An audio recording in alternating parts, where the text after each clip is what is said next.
Welcome to the Convince Me podcast, where we are on a mission to convince you to step out of your gaming comfort zone and try something new. So let's get to convincing. Today, Dan and I have some doozies of a couple of games to try and convince each other / you, the audience, to play. Last episode, we played two fairly different games. I played Sakuna of Rice and Ruin by Edelweiss to try to convince Darren to play that, and he tried to convince me to play Chris Tales by Dreams Incorporated. And I think both of us are in an interesting position with the show because for the foreseeable future, both of our gaming time is pretty much accounted for. So these episodes that we're doing will be very interesting when there are times where we're in between games or we're not quite sure what to play. Because, I mean, shoot, in the foreseeable future, we have this upcoming Friday, 6 days from now, Tainted Grail, which could take up some time. And so many other games that I already had lined up, like Fuga 1 and 2 is what I want to play post Tainted Grail.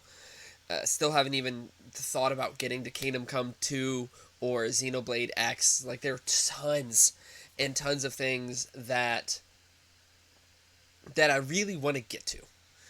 And so if there is a situation where we really want the other person to stop whatever their plans are, let's be honest, Tainted Grail is really the next thing for the next few months until August. But once August hits, all time is accounted for. Time is accounted for. So we're really just trying to find something to kill time between now and August. Which, I mean, let's be fair, that's 3 good months. You know? Yeah, I mean, barring some surprise announcement that we know nothing about. Now, to be fair, that is because neither one of us were able to or really had the desire to pre-order a Switch 2. Obviously, that comes out soon, which will, of course, open up some avenues whenever we have the ability or if we ever have the desire to do that. I'm probably going to be one of those people who gets one regardless, just because that's kind of my personality, to be honest. That being said, I don't feel the same degree of, I guess, FOMO to have it on launch, Yeah. which is a far cry from how things have been, with any console that has come out probably in the last 10 years. Strictly because they didn't really announce anything new that I cared about. Most of what is coming out for Nintendo that I care about should have a parallel release on Switch 1, so I don't have to stress myself out about that. And quite honestly, I mean, Nintendo is one of those companies that knows frustratingly well how to release hardware, and there will probably be difficulties unless you stumble upon one in a store. We will probably have difficulties finding one until post holiday if you didn't pre-order one. So I mean, with relative to our backlogs, I mean sure, we're pretty well spoken for. If Tainted Grail doesn't get good reviews, we honestly have a bit more time. But even then, I mean, with the combination of Kingdom Come and Xenoblade, I'm sorry, and I mean, just those two alone is a daunting undertaking. I mean, hundreds of hours potentially. Darren, sorry to cut you off, but your internet bugged out, and we had a moment with my child.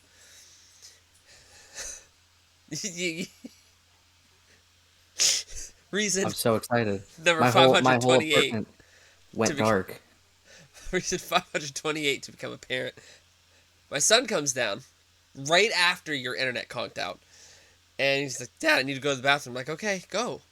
So he goes in the bathroom, and I see him get behind the door, and I'm like, "That's not the toilet." So I go in there, and sure enough, he's... And I'm like, "Dude, the toilet's right there!" So I try to get him to go to the bathroom, and sure enough, he's turtling!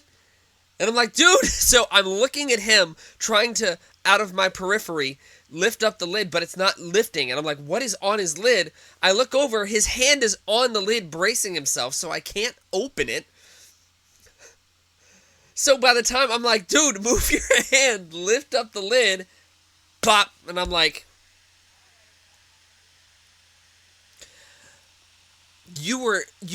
you basically just sprinted to home plate and then ran around it. and just didn't get the point.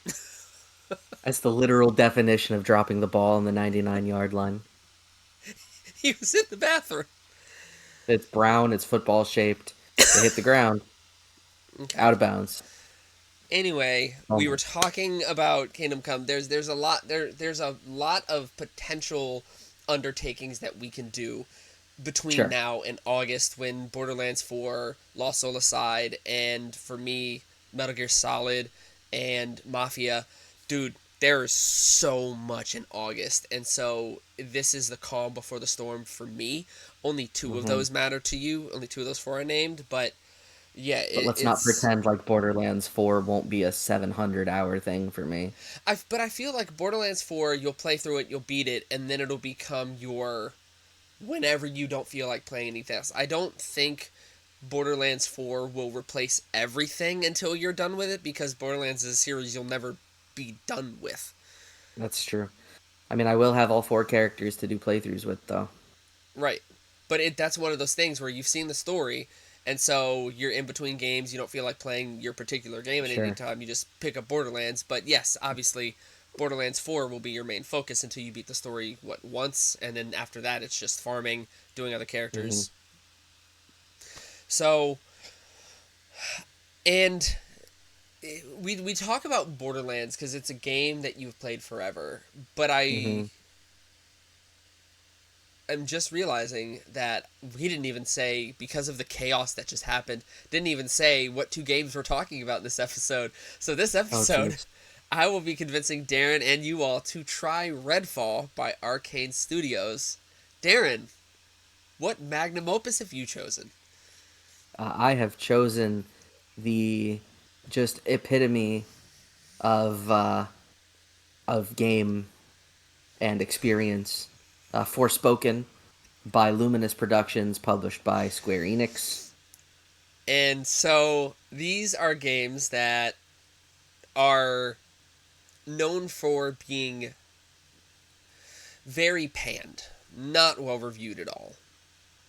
And Hmm. so we are going to consider this a challenge episode where we have to try and make these games that were poorly received and make them sound appealing.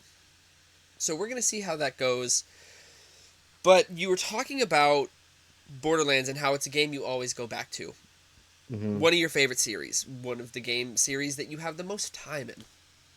Hmm. And I want to flip that on its head and ask you about a game that you have only ever played one time, probably will never touch again, but will Hmm. stick with you forever. For whatever reason, it could stick with you because it was amazing, could stick with you because it was awful, or somewhere in between. What is one game that you've played one time, never touch again, but will stick with you forever? Played all the way through. Mm-hmm. Hmm. I have so many answers bouncing in my head, but I think I have mine. And it makes me sad. If you need time to think, I can go. I think I have my answer, but you can go ahead. My answer, and it breaks my heart to say it, is Kingdom Hearts 3. But I, you did go back and try to play it again. yeah, but I couldn't. I don't think I Hmm. got past Mount Olympus, which, for those who don't know, is the first level of the game. And so, for me, playing Kingdom Hearts 3 breaks my heart because Kingdom Hearts 1, 2, Birth by Sleep, Dream Drop Distance, not so much Chain of Memories, but the Kingdom Hearts series was one of my favorite game series ever. It still is. But it feels like there is a blemish on what Kingdom Hearts is and it felt like Kingdom Hearts over the years kind of like was going off the rails, which not kind of it was, but Kingdom Hearts 3 just felt off compared to everything else that had come before. Hmm. And I couldn't even bring myself to do all the necessary tasks to get the ultimate Keyblade. And I swore up and down, left and right, that I was going to. I did all the flan mini games. I did all the tedious stuff. And then I saw the last one, last one I had to do to get I think it was the Orichalcum. The last Orichalcum piece was S rank. I think it was S rank, all the gummy missions. And I saw that and I was just like, I'm not doing that. I don't want to. There were so many. There were so many, so I said, no, dude, Ultima can stay over there. And so I think Kingdom Hearts 1 might have been the only one I ever got Ultima in. I think. I don't That remember if I can't did in be. 2. I might have been That 2. I don't remember. can't be. But yes, it is Kingdom Hearts 3, and it makes me so, so sad. I mean, that's honestly a great answer. I find myself torn between two. Okay. The one that I won't go back to simply because I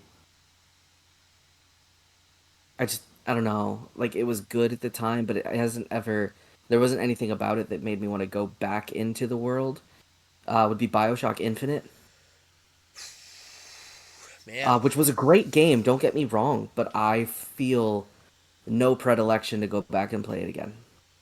Once However, you knew the ending, then yeah, I understand that. exactly, kind of the same for any of the BioShocks, to be honest.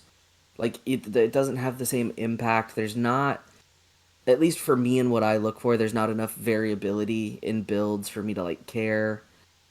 Um, I mean, there were and it different just plasmids to try, but I think yeah, the first BioShock, it is interesting to go back and play once you get the twist at the end revealed.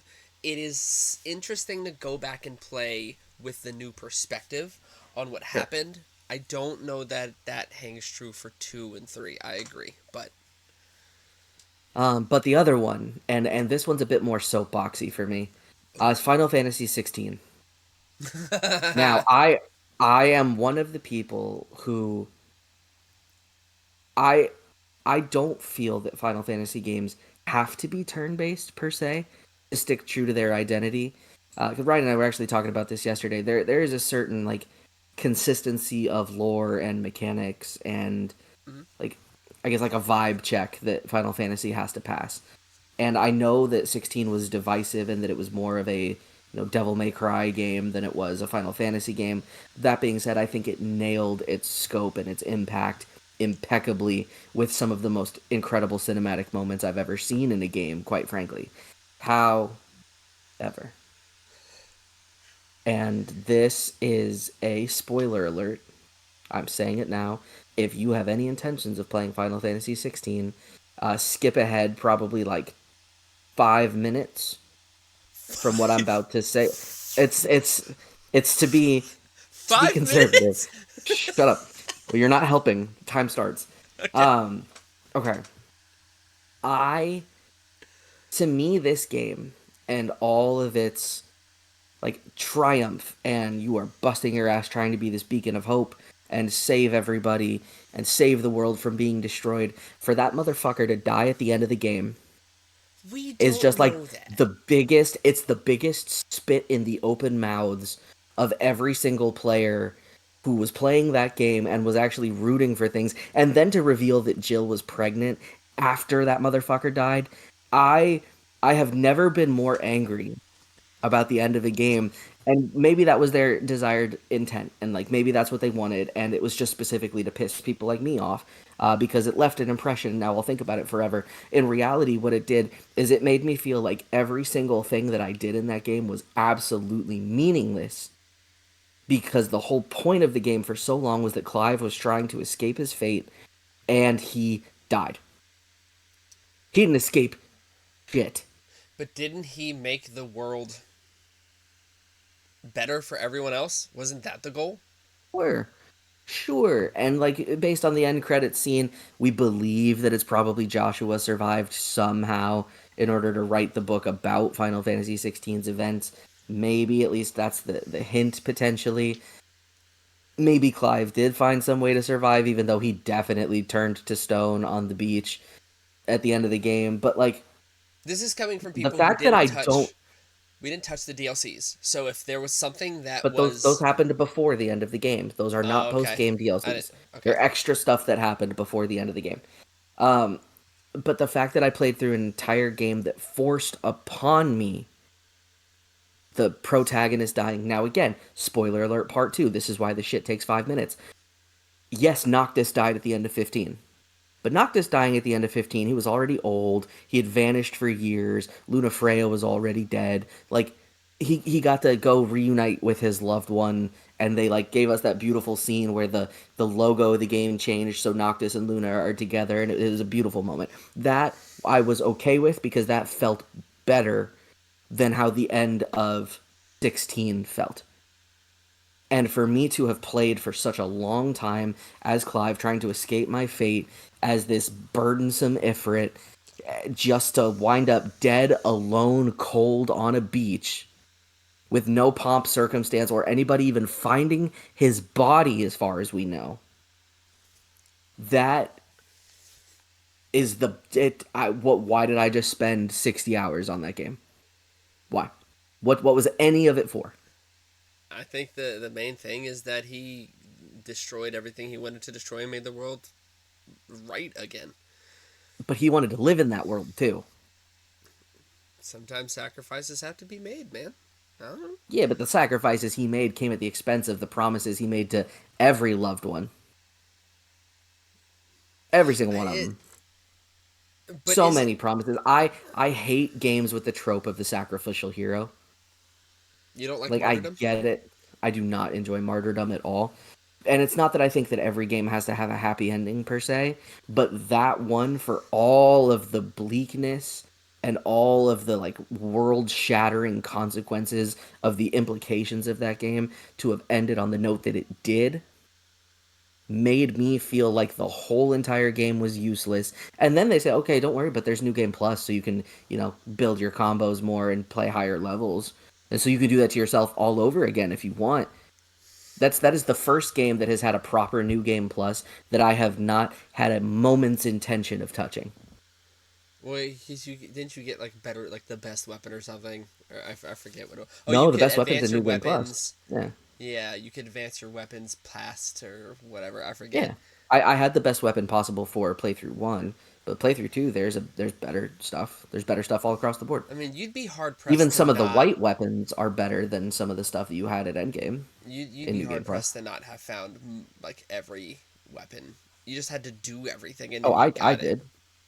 Yeah, I found everything, But and I did everything, this is and not a it's just 16 rant episode though. we no, can it's not. that could be a It thing. might actually turn into a 15 rant here in a minute, but not yet. Not yet. But so yes, so BioShock Infinite and Final Fantasy 16.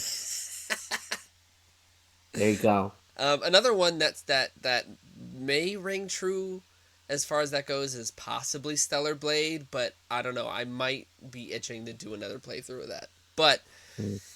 you talk about Final Fantasy 15. Darren, can you talk about how did the studio do with this outing of Forspoken? I'm so curious. All right. So, Forspoken, uh, published by Luminous Productions, or excuse me, published by Square Enix, developed by Luminous Productions. Mm-hmm. They were responsible for Final Fantasy 15. Now, Final Fantasy 15 is a very divisive Final Fantasy title, just in Yes. general. Yes. Um, Even for me, as somebody who really I liked 15. Yeah, the gameplay was pretty simple.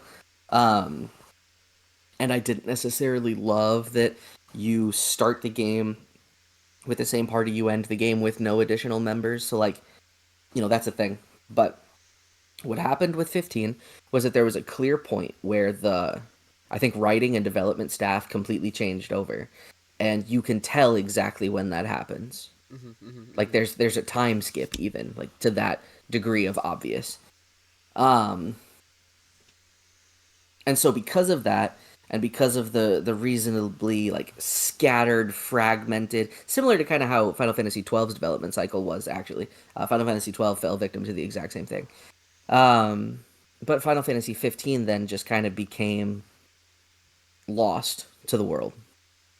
And so Sure. here we now are with Forspoken. And Okay. so because of how 15 was, to me, I think that the game already started from behind the line because it is now, Luminous plus Square developing a title together. I think, please don't quote me on this, but I think for the first time since Final Fantasy 15, Maybe. and people put their hands up and go, eh, The one but thing okay, that but 15, the one thing that Final Fantasy games, honestly, as far as time have had, is graphical fidelity. Like you absolutely. can never deny that not just Final Fantasy but Square is typically on like the forefront of, oh my goodness, this game is incredible looking as far as Yes. hyper realism goes. And it's funny because I feel that way, and I feel that way even playing Forspoken. I think Forspoken is actually a really pretty game, but that's actually one of people's biggest complaints with it. Is it feels like even with ray tracing on, it feels like it's a generation behind. I don't feel that way. Okay. Jumping ahead a little bit, but to give a brief synopsis Yeah. of of the game, right? So you start off as a girl named Fry, and you start off in, of course, now mind you, Forspoken is like this high magical, fantastical world that is, developed by some of the progenitors of the JRPG. And so, of course, you start in the most magical setting of all time. Brian, what would you say is the most magical setting of all time? Was it a New York City courtroom? Because you're exactly right. Yes. This game That's starts exactly off with Fry, that's what I was gonna say. a teenage girl, being brought into a New York City courtroom for a third offense. And the judge seems to take pity on her. She definitely is a troubled girl. You have the opportunity to read through some of her bios and previous arrest records. She's an orphan. She was just found as a baby in on one of the bridges in New York City. Did well into high school, fell into the wrong crowd. Honestly, not an uncommon story in video games, but definitely not an uncommon story in New York City either. If you know, you know. And while the judge takes pity on her and doesn't arrest her and send her to prison, because for a third offense, that's what it would be for what she was being tried for, she ends up getting jumped by a gang who wanted her to steal a car for them to deliver to their boss. And as she's trying to escape, makes it home to her apartment in what is a very obviously dilapidated and abandoned building in New York City. I feel the And fantasy. and her cat named Homer. Homer's dope. You gain a little bit of insight on the fact that she loves to collect shoes. That's fun. Like very obvious Jordans, but not Jordans, of course. Um, Jordans. Definitely not Jordans, because literally one of their taglines is how light they are. And God knows anyone who's put on a pair of J's knows that those things are cinder blocks on your feet. I'll die on this hill. Um, you wake up in the middle of the night and there is a spray paint on your window. We found you, and now her apartment's on fire.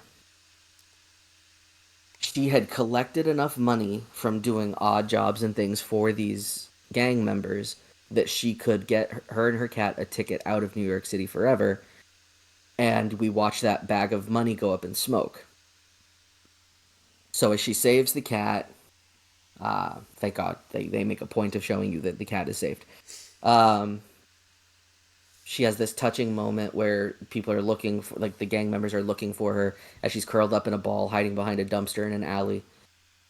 Gives the cat away to the judge, and then walks away like she's gonna go handle business. because she finds the judge, waits for her on the steps of the courthouse. And as she's walking across a bridge, she gets pulled into this room thinking that she hears something weird. And she ends up putting on these bracelets that she finds just sitting there. And because this is, Japanese high fantasy, a portal opens up, pulls her through it, and now we're in an isekai adventure Yes. where she just gets dropped into this city with these bracelets that now start to speak to her. But of course, as is the luck of this poor young girl, she is now in prison in this town being accused of being a heretical witch, as makes sense. Yeah.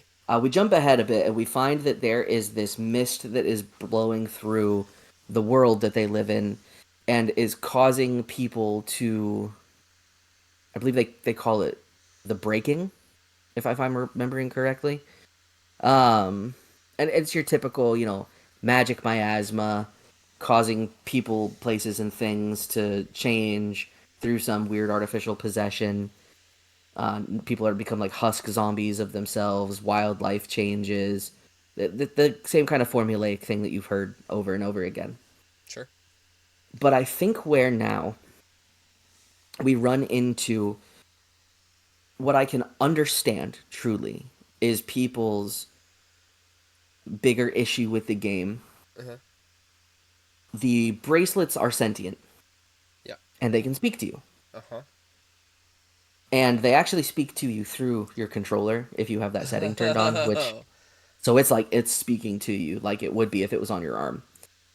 And if you've ever watched YouTube videos of the, laughable writing in the game, more often than not, it is the dialogue between the main character and these bracelets. Do the bracelets have a name? Like, does the voice have a name? Not that I recall, but it's super possible that that happened. I think it just refers to it as cuff. Um, but here's what I get from this. Okay, the I think the complaints with the writing relative to the dialogue between Fry and Cuff are valid because he is overly snarky. He being the Cuffs, overly snarky. Everything is like quippy, and she then, in response to it, just kind of sounds like an insufferable teenage girl. And the problem with it is that's every interaction. There are very few interactions that aren't that. Because there are some series of those dialogues that if that had been like a standalone flash of that dynamic, honestly, great. I chuckled more than once. And so what I ended up kind of like removing myself from and watching this is for those who have played the original Nier, being of course Mm. Gestalt or Replicant, it Grimoire is very Vice. reminiscent. Yes, it is very reminiscent between the protagonist and Grimoire Vice. And I think that what they did is they tried too hard to replicate that dynamic in this world rather than let it be organic. It almost felt like they tried to force it down your throat. I mean, you got Liam Now, O'Brien speaking at you. You know. which I mean, that's obviously great. Everyone loves his voice, but it just, they made it was too much. Now, the reason why it's too much is because you're just walking through the overworld doing stuff as you defeat enemies, you collect things. Um, And then he'll make some quip. Well, I wish they were more difficult, but I guess we can't complain. Like, okay, shut up. Just shut up. Um, but if once you've played it enough, if enough time, you can completely dissociate from those conversations happening. And the second that you're able to do that, what you're left with is a third person magical, more at range focused action RPG Sure. where you have different abilities that you map to R2. So there's one that is it's like a charge shot that when you release it, it's like a big earthy AoE type like boulder explosion. Okay. There's one where as you hold R2 and as it's charging, it just releases like a machine gun blast of rocks. And then one bigger one that's good for single target but has piercing. There's another one that will generate shields around you, and then as you release R2, the shields explode. On L2, you have supportive abilities, so you have a flower that you can plant that will spit rocks at things. You have a bind ability where vines will come up and grow and hold things in place. Some enemies are immune, some are not. You get the ability to generate this whip that as you whip across enemies, you actually regen some health that way. And so you've actually got a pretty good feeling combat system. And there's a skill tree that lets you power those abilities up pretty quickly. There's a crafting system where you can craft your own health potions. You can expand your own inventory through the things that you find, the things that drop. You can make the health, I believe, yeah, you can make health be more potent when you regen it. At the cost of spending 5 of your health potions, you can then craft a revive tonic. That if you are wiped out by an enemy, you can spend one of the revive, you come back with full health, and you pick up the battle exactly where it was. So it's like a 100% Phoenix down at the Nice. cost of having spent 5 health potions to craft them. But there's enough just health potions in the world and the materials needed to craft the health potions that you never really have to feel too worried about spending them to craft for each other.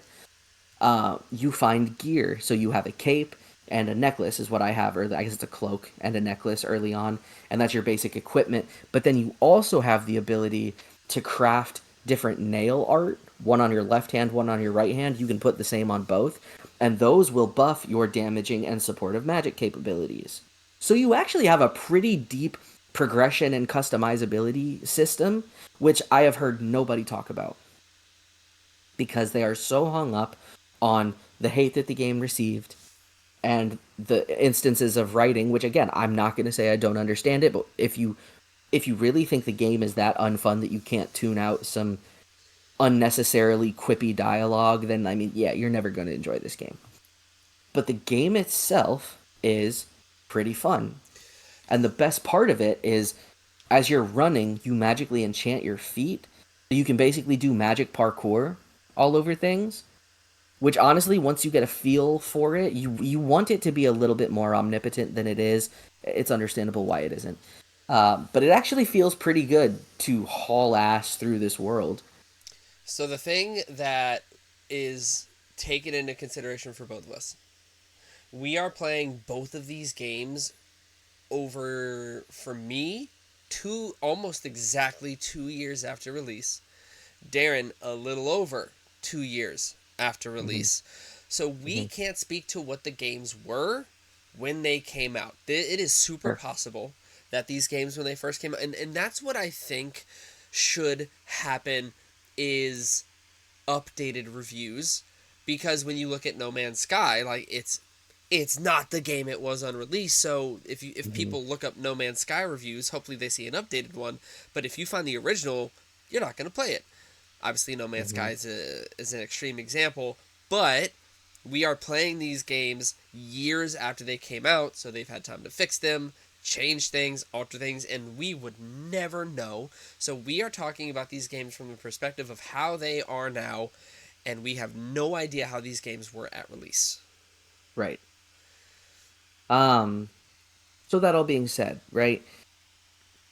It's it's a game that like the gameplay itself is actually quite fun, and if you're a fan of high customizable uh, action RPGs, like I am. it's not a bad entry at all. I found the only thing that I missed was that there is no melee option.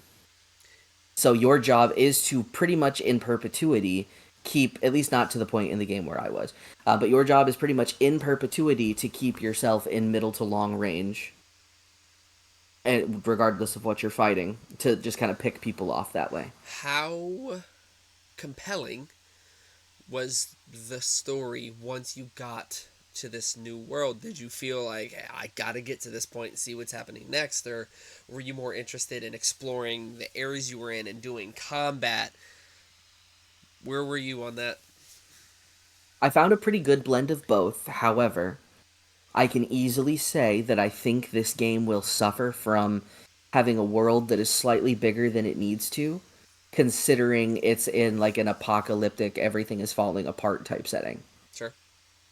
Now there are things to do and things to find out in the wilderness, like points of interest, places that'll increase your stats, corrupted enemies that are more like world boss type entities that I definitely shouldn't have been fighting, but I did anyway. Blew through all of my resources, beat both, and I think between the two ended up gaining like 7 levels between those two enemies, which was awesome. Um, Is there parrying or anything like blocking? there is a perfect dodge, Nice. which then lets you prompt a ranged counter. Um, no parrying because you don't have anything to parry with. However, your cuff does project you with some degree of magical protection. That if enough damage is done through that threshold, then obviously you start taking actual health damage. Mm, But not every hit you take does damage because of that like force energy. okay. How Um, much story would you say you tackled? Like, so did I you got spend? through. I believe I am at the start of either chapter 4 or 5. Um, let me Because I'm curious look at how how. compelled you So felt there's to move 12. through. There's 12 chapters in the game. Now I will say it takes you, I think, 2 full chapters to get to this other world. So I played about 2 chapters in the world. However, what happened at the end of the chapter that I finished, going into the next chapter, definitely drove me to want to continue to play more. I didn't only because I felt that I'd played enough for the sake of having this conversation. However, the beginning of the next chapter for perspective is called an Oath of Vengeance, Hmm. which for those who are aware is one of my favorite types of paladins in all of D&D. So, it's great. Um but at the end of the day, I think that what we've really found, at least as far as this game goes, is it became fun to hate it. I And I think think there was a lot of bandwagon hate with this game from people who may or may not have ever really given it a chance in the first place. Now, I will say that with the caveat of yes, this premise is pretty well explored at this point. yeah. Yes, the idea of like the fish out of water protagonist is done over and over and over again. So it's pretty cliche. Yes, some of the quippy writing and interactions were forced down your throat, and the game would have been a lot better without it. I At think least without that much of it. isn't there an option to turn it off? Am I wrong? I don't know if there Uh, is, but I didn't. I played it as is. If that is the case, that's great. The problem is though, I wouldn't want to lose all of it. yeah. I would want to lose like 70% of it. You can set the dialogue to either high, low, or minimal. Mm. So you But can. see, at that point though, am I losing out on some of the ones that actually were entertaining? Well, that's the thing, right? It's probably. Right. Was there like repetitive dialogue or was it constantly new? Because if it's repetitive, then you would probably set it to a lower setting so that you get it, Yeah. but it doesn't play every time. Because then you And just that would have be something worth looking into. then you'd have Barrett doing his victory fanfare. Just imagine him doing that on loop It's true. over and over It's again. it's Um, true. Oh, you mean like Prompto used to? Yeah. so it sounds like there is a solid. Granted, I actually think. Let me check my work on this. Um, I think.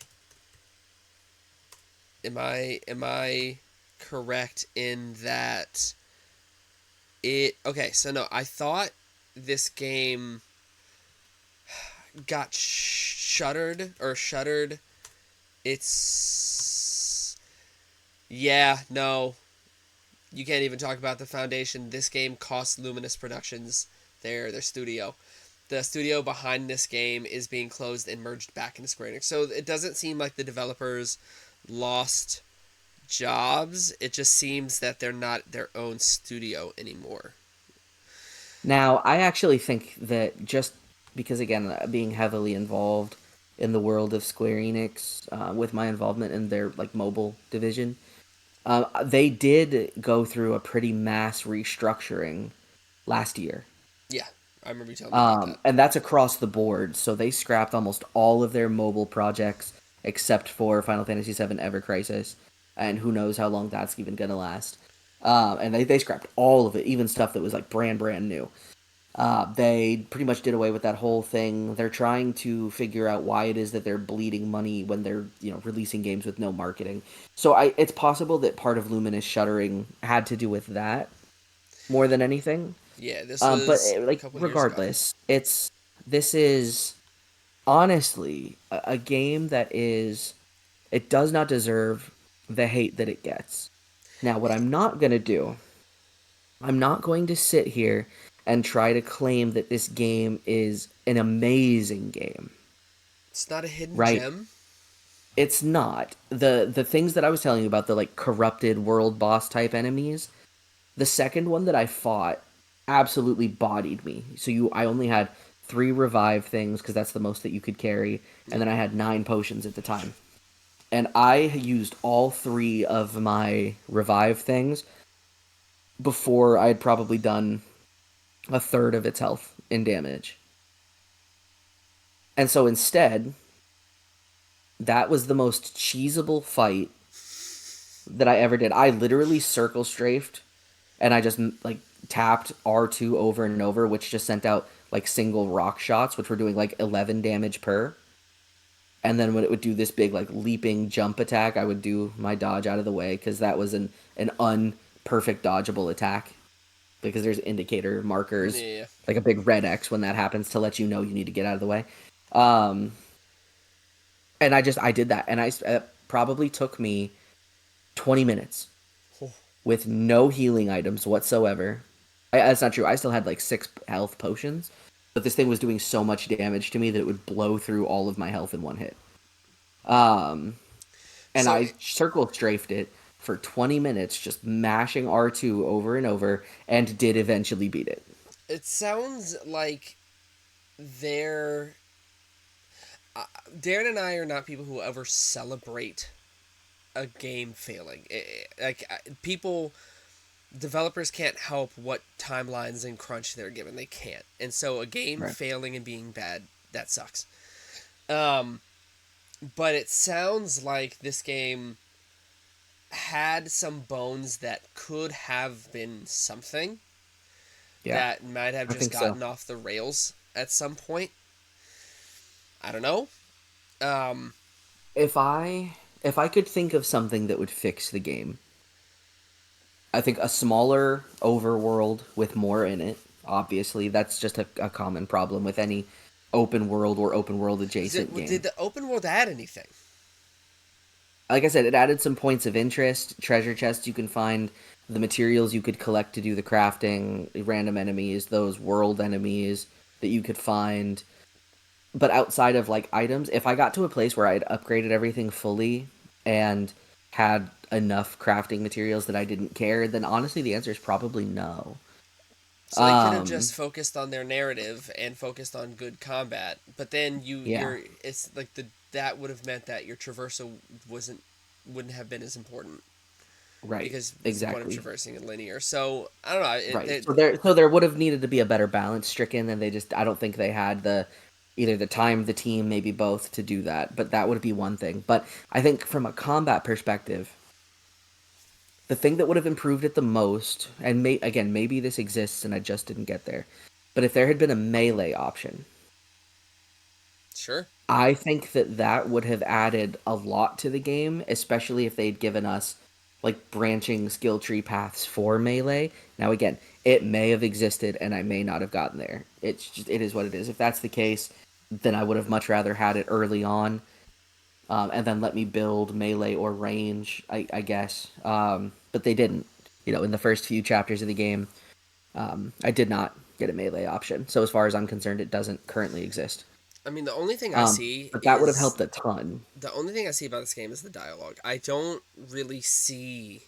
Granted, I haven't seen anything about this game in forever Right. because it's all but forgotten at this point. But the only thing I ever saw when it was memeing was just a few scenes of dialogue, which I'm assuming is probably throughout the game, but I didn't really hear people talking about much else. Now, not to say it's not bad in some capacity, but like I didn't really hear people talking about anything other than the dialogue and how it was needlessly open world, which I don't know. It is mainly dialogue. I mean, how many games can we say at this point feel like they're needlessly open world? I mean, even that just it fell into the same trap as so many. But I think at its core, what this game is it's a I and I don't mean this in a negative way, but I'd say this game is perfectly mid. I think that's Like I think it's not a bad game. It is not a bad game. Is it something that you necessarily have to drop everything to play? No. Is it fun if you want to get into it? Yeah, absolutely. I feel like this is one of those games that if I was in between games, I could play it until I feel like I got bored. And if I played it until that game came out, I could probably put it down and not care if I ever picked it up again. although that's But not really a place I you would think be in. there's but why not? Right? Yeah. I downloaded this game on PlayStation Plus. It is a free offering on PlayStation Plus if you have one of the higher tiers. Okay. So, question: when it Hmm. came out, it wasn't. It was not. Had you paid full price, which would have been 70, I think, at that point, I don't think so. what's your tune then? I think it was full price, man. When it came out, it was $70. Wow. Yeah. No, I would have been pretty upset. Okay. Right. But I mean, I was upset about Avowed, and this is a markedly worse game than Avowed. So, I mean, but like, there's something to be said about the game that is now available as a free offering that can fill a place, right? A game you don't necessarily regret playing, but not necessarily a game you need to see to completion. Because at the end of the day, a studio cares that its game is being played, and on like downloadable sources like that, I don't think I think it matters more for downloads and amount of time played rather than did anybody complete it. I don't think Fair. game companies make more money if you platinum a game. That's fair. You know what I mean? So I think at the end of the day, this game can serve a perfect purpose for somebody who just wants a game that they can go in, mess around with, probably have some fun, listen to Liam O'Brien, who's still a phenomenal voice actor, and Wait, then is put he down and move cuff? on. I don't know. Oh. Um, so, it's so bad it's good territory? Um, I don't think it's not. I'm not upset to say that it's good, but I'm not gonna sit here and say, oh no, Jonathan Cake is cuff. It's a Um, great name. Johnny Cakes. I yeah boy. But I think it's fine. I'm not gonna say it's good, but it absolutely is not bad, and I don't think that it deserves most of the hate that it gets. I think Okay. people's issues with the dialogue is valid, but I think it's fine. Okay. And I think it was vastly blown out of proportion. I think it deserves to have had more people play it than what did play it. However, this would have been a great game to come out at like $40. Okay. Fair enough. You talk about Forspoken because it is open world, and I want to move the. I'm gonna go to the other side of the spectrum and talk about a game that is open world. All right. Love that. So, the game Redfall by Arcane Studios, which is the studio responsible for Dishonored, Deathloop, and Prey. Three, what Deathloop? Eh. I think it was semi well received. I think people liked it. But Prey and Dishonored, very well received. And Redfall is a game about vampires.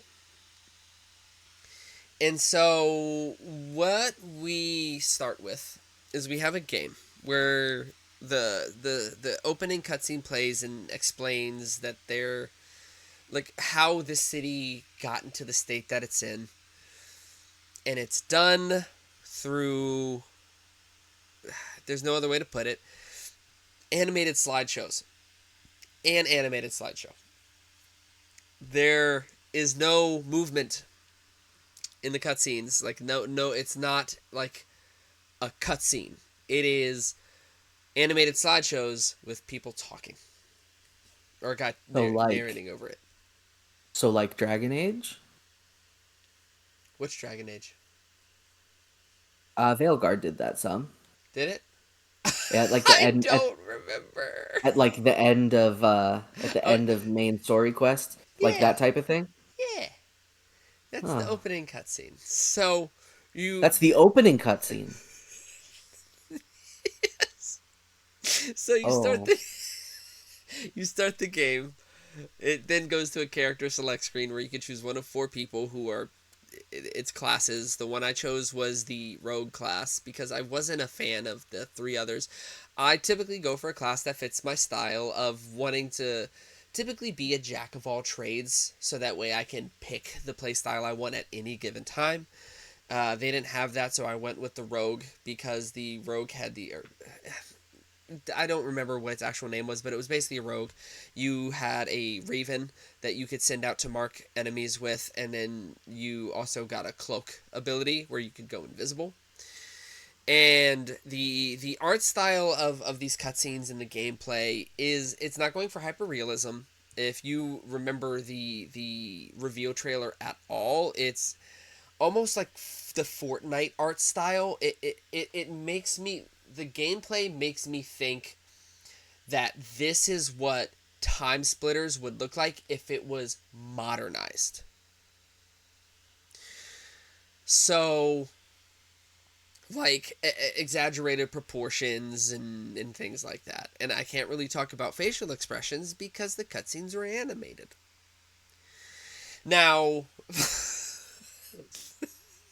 now, now, and you the game opens with you after you select your character opening your eyes on this ship, and this was a moment that was so honestly very cool. So you learn that the vampires have done something to the moon, and it's messed with the ocean because this is a town, so it's a port, and you're surrounded by water, and the way out of the town is blocked, and the way out through the ocean is blocked.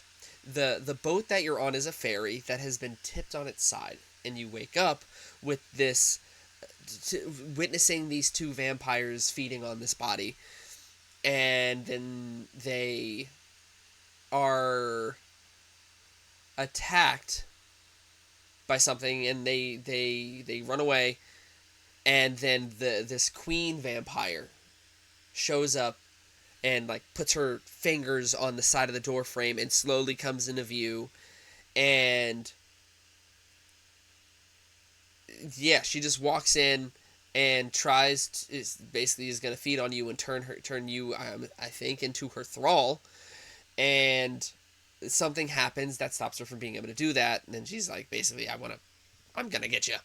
And so you eventually stand up, and this is the part that was really cool. You're in the ferry and you look out of the window and something is very very wrong because you're looking outside and naturally you're expecting to see ocean, but you see it's not quite right. And as you're exploring this boat trying to get out, you find weapons, you find loot that lets you craft things that you can trade in. You find food to restore your health. You have med packs that restore your health. You find ammo, and you as you get off the ship, you realize that the water has basically swelled in this wall of surrounding water, and it's really genuinely cool looking because of how it was done. And so you have to go into the city because you have no way off, or the town because you have no way off. And the game says that you have ways to handle enemies. So the enemies that I saw were basically humans and vampires. And you have a couple of ways of doing it. It's similar to how I talked about Wolfenstein, where you can either go in guns a-blazing and you have plenty of ammo off rip. I had 115 pistol rounds. So I could have gone in just pop, pop, pop. You can do subterfuge, so you can get lockpicks or rewiring tools that allow you to open doors and sneak in through the back. You can sneak up on enemies to take them out. So you have ways of playing. And so you get to this town. The town is it's reasonably sized. Like, I will say, for an open world, it unless it opens up, which I don't think it's going to, it wasn't too bad as far as size went. You could probably run from one corner to the other, maybe like 5 minutes of running, maybe like maybe 10 of just straight sprinting, and you'd get from one side to the other, and that's the extent of the open world that you're in. So not bad. And your first mission is to you find this firehouse, and you have to clear the firehouse, and there are these basically cultists. They're called, I think it was hollow cultists, and I think they want the vampires to reign and do vampire things. I never found out like who they were, and you can kill them by shooting them. But vampires are a different deal. Vampires, if you shoot them with a weapon, you can lower their health bar and they'll get stunned, but they don't die. The only way you can kill them is if you have a weapon with a stake on the end, and when you paralyze them, you see their heart revealed, and you can stab them and with a stake, and that's how you get rid of them. So I essentially had a shotgun that I was running around with, pop, shooting dudes in the face, and then when I lowered them, after like 3 shots of nailing them, I boom, stabbed them with a stake that was on the end of the shotgun. And that was when I leveled up, after I cleared out this fire station. And that's when I unlocked my Raven, and there's a skill tree. And here's the thing about this game. You can tell that this is the case. This game was designed for multiplayer, which you knew from the trailer. Mm-hmm. And to the point where your skill tree has abilities that are like, do this for your allies. Generate your allies' headshots do more damage if you do this thing. Like, that kind of stuff. Or reviving your ally gives them this buff. And that's multiple abilities in the skill tree. So it's clearly designed to not be played alone. And I think it might have been something that came later where they patched in an offline mode, which is what I did. So the skill tree has things like you can upgrade your Raven. I could upgrade my cloak, so like I could be cloaked longer. I could have my Raven mark more enemies, things like that. The leveling up took a minute. And let me tell you something. I will admit I toned down the difficulty, and I was still getting clapped. I was getting murked. Because I was trying to go guns a-blazing, and the NPCs are accurate. They were lighting me up. So I died multiple times, and when you die, you went back to that firehouse headquarters. But like I said, the world's not too big, so you could get back. You can unlock these landmarks that become fast travel points. So navigating is whatever. In this firehouse, the people that you save, you get a health station where you can go and buy certain health kits. There is a hodgepodge area where it's stuff that you can just find. Like, I could buy lockpicks, rewire kits, and the stuff changes as you do story missions. There was a gun area or a gun station where you could go and buy guns. You can sell guns that you find because there is tiered loot in this game. The highest one I found, I think, was a yellow shotgun, I believe. And then the tiers get different passives. So, like, more damage to headshots, I think, was one of them. Things like that. So there's loot. And you accept missions in this firehouse as well. So you go upstairs, there's a table, and there the missions appear. You select the mission, and then a cutscene plays telling you what's happening with the mission. The animated slideshow cutscenes that tell you what the mission is and what you're supposed to be doing and things like that. And yeah, so that's how the story is told. That's what happens when you select a main mission. And as you're going around this open world, you find safe houses. The safe houses have their own missions, which I thought was really cool because you could do missions for specific safe houses that unlock new things to buy in the safe house. I think more people show up when you do these missions. And as you do find landmarks, as you kill vampires, I think it was, as you complete missions for the safe house, your community standing increases, and increasing your community standing gives you other buffs, like new weapons at the safe houses and things like that. So the one thing I did feel was that when I was accomplishing something, it was working toward something, like increasing my community standing, which was nice, and getting new abilities and getting new skills and finding new loot, and that was very nice. The the the other thing that this game had that I thought was really nice was I was going up this mountain for one of the main missions, and they genuinely had a mountain vista view of the town at night that literally made me stop and look, because you're looking down this town and it's really dark, and it's just, there's something about being on like a cliff face and looking down on a town at night, and all you see is just lights throughout the town. There's just something about that for me personally that hits something for me. I don't know what it is, but that's the general gameplay loop. Is you get a mission, you go to the open world, find this location. The mission that I got to, because I spent a decent amount of time exploring the open world, because was there was a broadcast that was playing, like, saying that, hey, we're these people, we have food, medical supplies, all this stuff, come to this area if you need help. And your headquarters was basically thinking that that was like a fake broadcast to get people to come to this area so they could capture them. So that was the area that I was headed. So I was like, that's an intriguing thing for me to wanna go and explore. Like that's a thing that people would do in an apocalypse, especially if they're trying to get more thralls for the vampires or whatever. So, you know, fun times. Was it? Was it fun?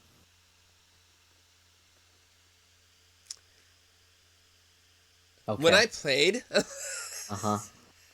Yeah, all right. I mean the 3 second pause. I think I think that's pretty self-explanatory. look, there is, I think, the games that we played, Uh-huh. I feel like the biggest thing, and I could be wrong because I never played Forspoken, but based on what you said, it feels like the biggest thing is that these games are just too late. Like, had Redfall come out before we had bars set for certain things, it could have been something. If Forspoken had come out before we had open worlds, good open worlds being what they are, who knows how they could have been received. But we have now had so many good games in these genres that it's inexcusable. The All right, I'll drop the facade because you're not convinced. I saw you the moment I said no animated cutscenes. I saw you were just like, no, I'm done, I'm out already. But it's like open world vampire game. That could be really cool. I mean, this same company is making Blade. Mm-hmm. Let's hope it's really really good. But it doesn't do anything new. It's so generic, and something, I don't think that something can be generic if it innovates. If it's innovating, it's not generic. And it's generic because these games are doing something that's already been done better. And so this world was empty. There were a couple of landmarks, but all you did was go to this area to find loot. Maybe a new weapon, maybe ammo, maybe supplies. I don't know. You found the supplies? Go to the next landmark. That's it. That's the game. And then you go to these areas for these cutscenes that are animated, and then you move on. You don't because of the animated slideshow that it does, you can't you don't I didn't feel compelled to get to know any of the people in the firehouse. I didn't care. I didn't care about any of the people in the firehouse. And when you have a game that centers around being in this firehouse, this is your hub. This is your main area. This is where you're gonna spend your time in between missions sometimes. I want to care about the people that are there. And it didn't. It felt See, point A, point B, rinse, repeat. so the answer to my question is no, it was not fun. It it has a potential to be if you're playing with friends. Because of the potential chaos that you might get into. But if It there's was nothing in the world, what kind of chaos is there? you playing with friends, you make your own. You can make your own whatever. So Hmm. I wanna read a review that is very scathing, but it made me laugh just because of what the review said. It was a review of this game from Inverse. They gave it a 5 out of 10. And so I want to take a step back, actually. I think that reviews have screwed up how people view games. And I say that because we had this conversation. When someone Hmm. sees anything below an 8, their mind immediately says, this game's bad. Hmm. But no, it's not. It's just not really, really good. There is a spectrum of really, really good and awful. There is something in between. And I think that is what a 5 to 6 out of 10 shows. There is an awesome YouTube video by a YouTuber named Nakey Jakey who said it's titled In Defense of the 7 out of 10 game. Because there is something to a game we don't need every game to be the best game. Hmm. That's unrealistic and it's unfair. But they gave this game a 5 out of 10 and said it's not the game anyone wanted it to be. And this is just a quote from it. And what there is just okay.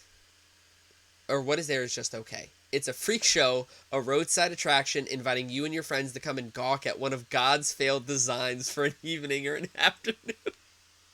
The longer you stay, the less fun it gets, but curiosity and the fact that it's on Game Pass is likely enough to keep up a slow trickle of players.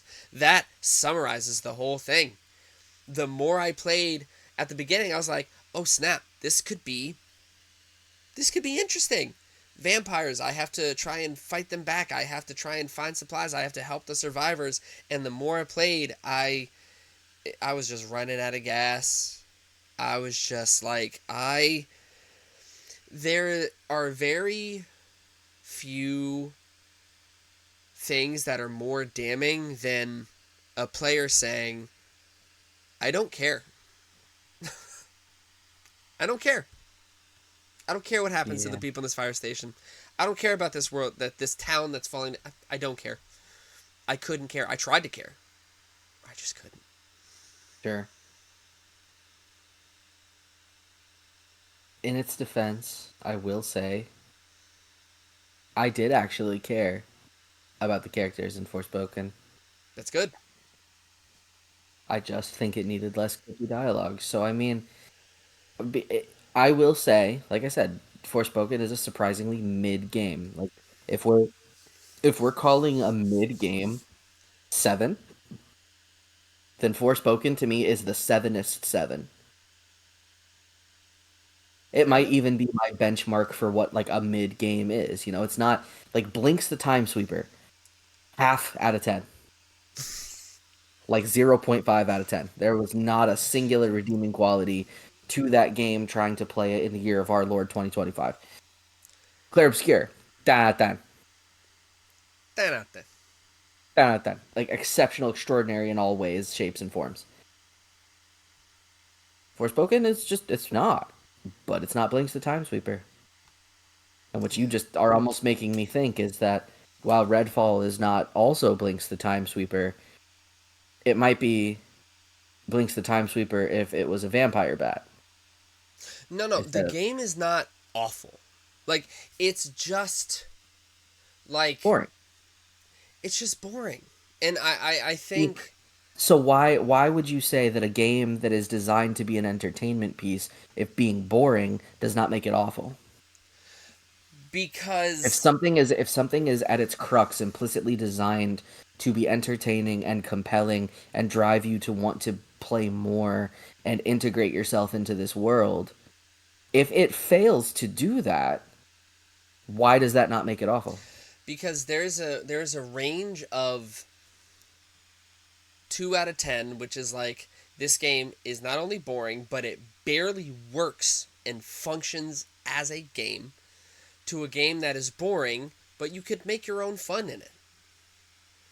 You can make your own fun. If you're this game, the trailer made this game seem like it was gonna be like a PvE co-op thing, and it is. I didn't play co-op, so I don't know how the co-op works or anything. But this game is designed to be played with friends, and you and your friends can make a game fun. There are certain games that no matter what you do to it, you can't make it fun. What was that PlayStation game where you played as a tiger or something, or like a panther or something? I'm totally forgetting what it was.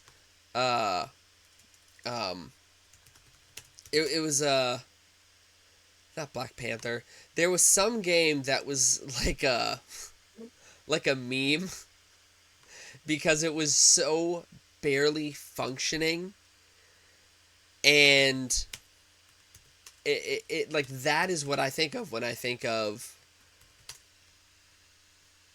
like bad game. Life, that's it. Life of Black Tiger. If you want a game that is truly 2 out of 10, just go watch the trailer for Life of Black Tiger and you will see exactly what I'm talking about. We're going to watch it after this is over, Dare. We're going to go watch that trailer together and you'll see what I'm talking about. But yes, So then what I would you give Redfall then? if I were on a scale to 10, I'd give it a 6 out of 10, and I say that because there is a possibility like the game works.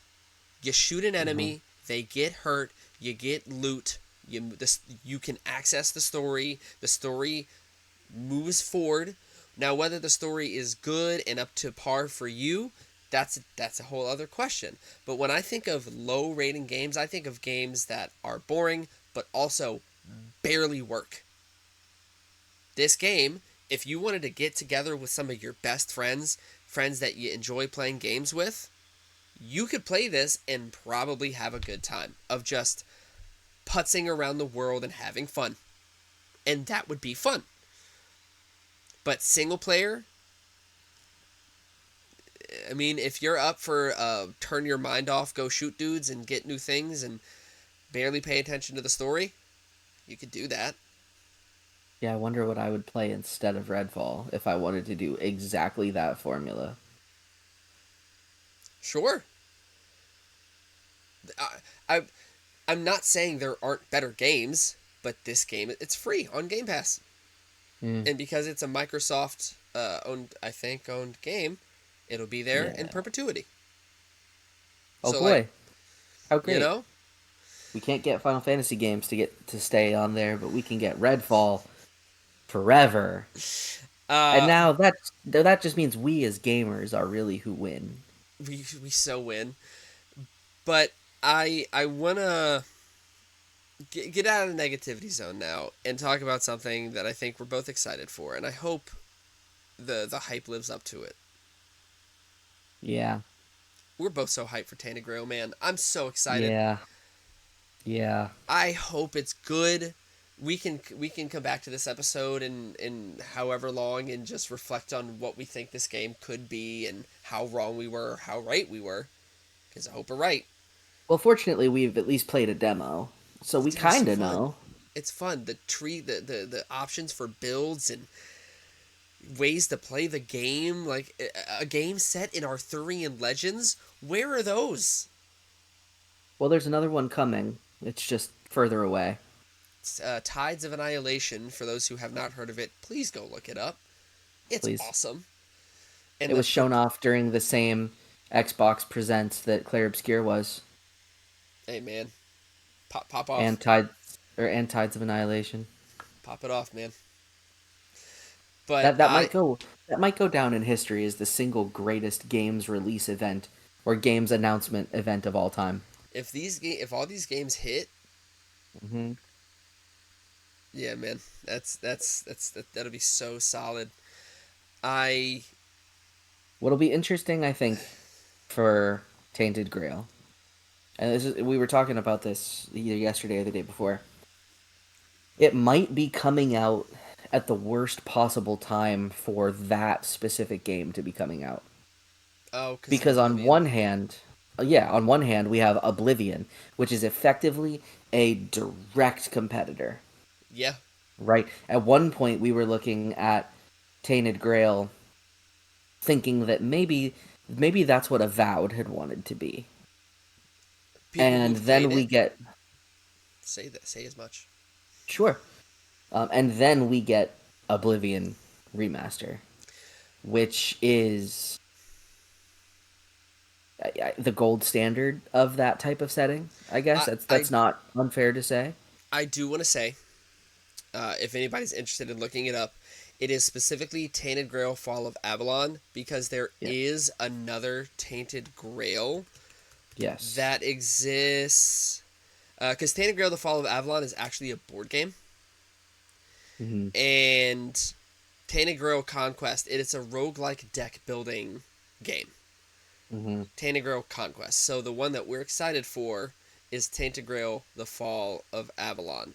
And Yes. so, and here's the other thing about it: when it releases, $45. Fact. So it's a low risk title, right? Yeah. Even if it's even if it's not exceptional, it doesn't really put you out any either, which is obviously great. It's Yes. just on Yep. one hand, it's going up 3 weeks after 4 weeks, 4 weeks, I guess, after Oblivion remake or remaster. Yeah. And two, not that I, want to beat the dead horse or anything, but Claire Obscure is still dominating all internet feeds and content creation. I it's got a big uphill battle for being a niche kind of indie game with a pretty small team. Yeah. That being said, a niche indie game with a pretty small team just probably made the game of the year. So Mm-hmm. obviously, I we can't count anything out. Yes. But at risk of going too long, we are going to wrap it up here. Next week's episode, we will be doing another regular episode. I will be convincing Darren to try Ender Lily's Quietest of the Nights by Binary Haze Entertainment. It was their first game. Since then, they have released a game called Redemption Reapers, which unfortunately wasn't received too well. It was an attempt at a mature strategy RPG in the vein of Final Fantasy Tactics and things like that. And then I'm going to assume a follow up to Ender Lilies called Ender Magnolia. And as far as I'm aware, those are the only three games that they have done. Darren, what are you going to do? I will be playing and attempting to convince everyone to play Nine Souls by Red Candle Games, most notably the producers of Detention and Devotion, both of which are horror games. Obviously, neither in my wheelhouse. I'll never play them. I'll never remember that they exist. But it'll be good. I've seen some stuff on the game. I've seen some screenshots. It's definitely up my alley, I Mm-hmm. think, and I'll be excited to find out. All right, and we will leave you with that on that note. Thank you for listening. We always appreciate your time. Our socials are on the bottom. If you are listening on Spotify, you can find us at Convince Me Gaming or Convince Me Media. Both should return us. And uh, we appreciate any feedback, any suggestions. Please subscribe, follow, download our episodes, leave reviews, Share it with your and friends. share it with your friends. And with that said, Are you convinced yet?